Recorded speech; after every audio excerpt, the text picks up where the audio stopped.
Éphèse et les apôtres de Satan.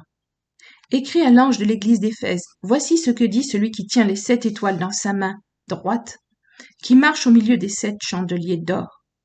Je connais tes œuvres et ton travail et ta patience, et je sais que tu ne peux souffrir les méchants, et tu as éprouvé ceux qui se disent apôtres et ne le sont point, et tu les as trouvés menteurs. Tu as souffert, tu as eu de la patience et tu as travaillé pour mon nom, et tu ne t'es point découragé. Mais j'ai contre toi que tu as abandonné ta première charité. Souviens-toi donc d'où tu es déchu, repens-toi et fais tes premières œuvres, sinon je viendrai bientôt à toi, et si tu ne te repens, j'ôterai ton chandelier de sa place. Toutefois, tu as ceci, c'est que tu hais les actions des Nicolaïtes, lesquelles je hais aussi. Que celui qui a des oreilles écoute ce que l'Esprit dit aux églises. À celui qui vaincra, je lui donnerai à manger de l'arbre de vie, qui est au milieu du paradis de Dieu. Apocalypse 2, versets 1 à 7. Cette assemblée aura besoin de distinguer ceux qui sont apôtres, ceux qui font partie des premiers fruits choisis, des autres. Je connais tes œuvres et ton travail et ta patience, et je sais que tu ne peux souffrir les méchants, et tu as éprouvé ceux qui se disent apôtres et ne le sont point, et tu les as trouvés menteurs. Apocalypse 2, verset 2. Nous avons déjà vu que toute personne qui nie que Jésus est le Christ n'appartient pas à Dieu.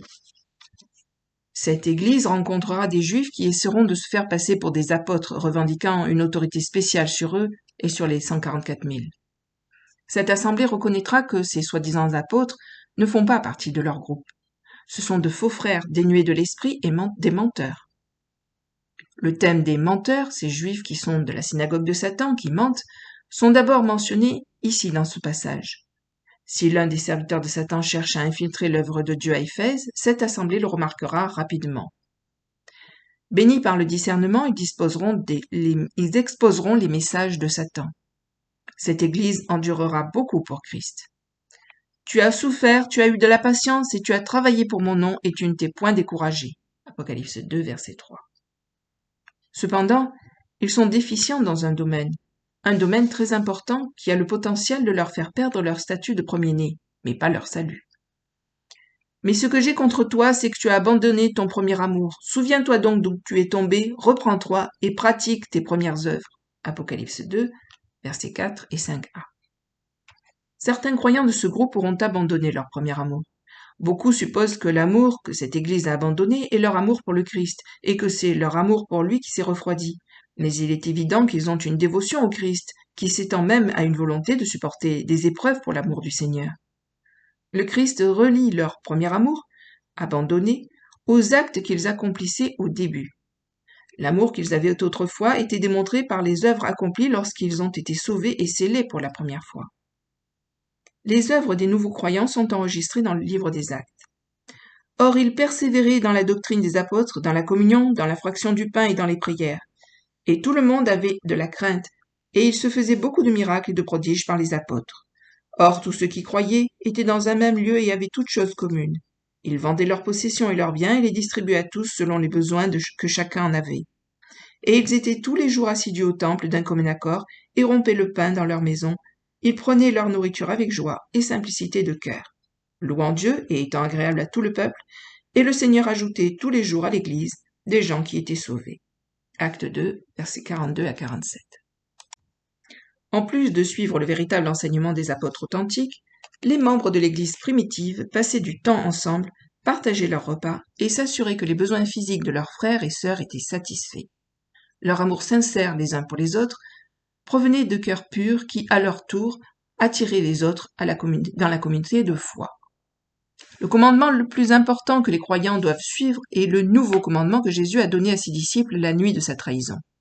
Jésus a commandé à ses disciples de s'aimer les uns les autres comme il les avait aimés. Les œuvres que Christ désire voir dans son Église sont des actes d'amour, comme le montre la façon dont les croyants se soucient les uns des autres. Une doctrine et un discernement corrects sont importants, mais le manque d'amour pour les frères a le potentiel de causer la perte de son droit de naissance et de statut, et son statut dans l'âge à venir, en particulier pour les 144 000. Sinon, je viendrai bientôt à toi, et si tu ne te repens, j'ôterai ton chandelier de sa place. Apocalypse 2, verset 5b. Jésus dit à l'église d'Éphèse qu'il viendra à eux. Dans 6 des lettres dictées aux 7 églises, Jésus dit à l'Ecclésia qu'il viendra vers elle. Comme je l'ai déjà souligné, il ne s'agit pas d'une référence au glorieux retour visible du Christ sur la terre lors de sa seconde venue, mais d'une venue personnelle. Je viendrai à toi. Si à sa venue ils ne se sont pas repentis d'avoir abandonné leur premier amour, leur chandelier sera retiré de sa place. Cet avertissement concernant le fait d'être retiré de sa place n'implique pas qu'ils perdront leur salut, mais plutôt qu'ils perdront leur place dans le royaume à venir. Ils perdront leur statut de premier-né et le droit de naissance qui l'accompagne. En d'autres termes, s'ils ne font pas les œuvres qu'ils ont faites au début, qui consistaient à s'aimer les uns les autres par des expressions tangibles de soins et de préoccupation, cela seul suffira à les exempter de l'enlèvement des premiers fruits et du bénéfice de tout autre privilège faisant partie du droit d'aînesse. Chers amis, le Christ insiste sur la haute priorité qu'il accorde à s'aimer les uns les autres. L'amour pour les frères n'est pas une option, mais une exigence du plus haut ordre pour tous ceux qui veulent servir dans le royaume de Dieu. Dieu est amour et l'amour pour les frères devrait être la marque de tous ceux qui appartiennent au Christ. Pour nous, nous avons connu et cru l'amour que Dieu a pour nous. Dieu est charité, et celui qui demeure dans la charité demeure en Dieu et Dieu en lui. En ceci, la charité est accomplie en nous, afin que nous ayons confiance au jour du jugement. C'est que nous sommes dans ce monde tel qu'il est lui-même. Il n'y a point de crainte dans la charité, mais la parfaite charité bannit la crainte. Car la crainte renferme une punition, et celui qui craint n'est pas parfait dans la charité. Pour nous, nous l'aimons parce qu'il nous a aimés le premier. Si quelqu'un dit « j'aime Dieu » et qu'il haït son frère, c'est un menteur, car celui qui n'aime point son frère qu'il voit, comment peut-il aimer Dieu qu'il ne voit pas? Et nous tenons ce commandement de lui, que celui qui aime Dieu aime aussi son frère. 1 Jean 4, versets 16 à 21. Lorsque le peuple de Dieu est parfait dans l'amour, il demeure en Dieu, et il ne craint pas le jour du jugement. L'amour de Dieu, dans et à travers le croyant, chasse la peur. Quiconque dit aimer Dieu mais déteste son frère est un menteur, et il y a encore ce mot menteur. Quand nous aimons nos frères et sœurs dans le Seigneur, nous démontrons que nous appartenons à Dieu et que nous comprenons que le royaume de Dieu est un royaume d'amour. Pareillement, tu en as toi aussi qui tiennent la doctrine des Nicolaïtes, ce que je hais. Apocalypse 2, verset 15.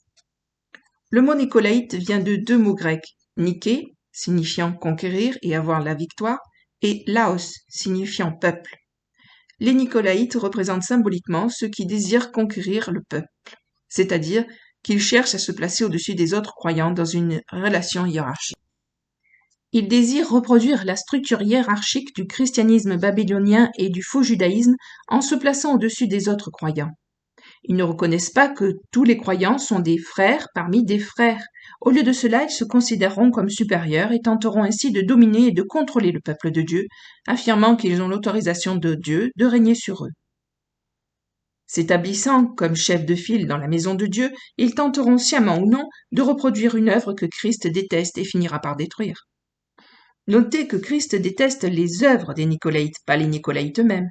Cela peut indiquer que beaucoup de ceux qui font les œuvres du nicolaïtisme peuvent en fait être des croyants que le Christ aime, des croyants qui sont tombés dans le piège de la religion de style babylonien. Le Christ déteste les œuvres des Nicolaïtes parce que les individus qui suivent cet enseignement usurpent la place qui appartient, à juste titre, qu'au Christ en tant que chef de l'Église, qui marche lui-même personnellement parmi les chandeliers dorés. Le Christ, en tant qu'intendant de la maison de Dieu, est au milieu de son peuple par l'action de l'Esprit, surveillant leurs œuvres et leurs progrès. Tout contrôle humain autre que celui qui découle du Christ, via le Saint-Esprit, est une usurpation de la place du Christ en tant que chef de l'Ecclésia. Écrit à l'ange de l'église d'Éphèse, voici ce que dit celui qui tient les 7 étoiles dans sa droite, qui marche au milieu des 7 chandeliers d'or. Apocalypse 2, verset 1. Et il a mis toute chose sous ses pieds et l'a donné pour chef suprême à l'Église. Éphésiens 1, verset 22. Cette assemblée de croyants doit se tourner vers Christ seul pour être guidée. Le Christ est l'intendant fidèle de chacun dans la maison de Dieu et de tout ce qui concerne la vraie vie spirituelle et la sainteté. Il est celui qui marche parmi eux. Écrit aussi à l'ange de l'église de Philadelphie, voici ce que dit le saint, le véritable, celui qui a les clés de David, qui ouvre et personne ne ferme et qui ferme et personne n'ouvre. Apocalypse 3, verset 7. La récompense ultime pour ceux qui sont victorieux est l'accès à l'arbre de vie dans le paradis de Dieu. la Nouvelle Jérusalem, la belle ville que le Christ prépare en ce moment même pour ceux qui l'aiment. La suite dans une prochaine vidéo. À bientôt, merci. Au revoir.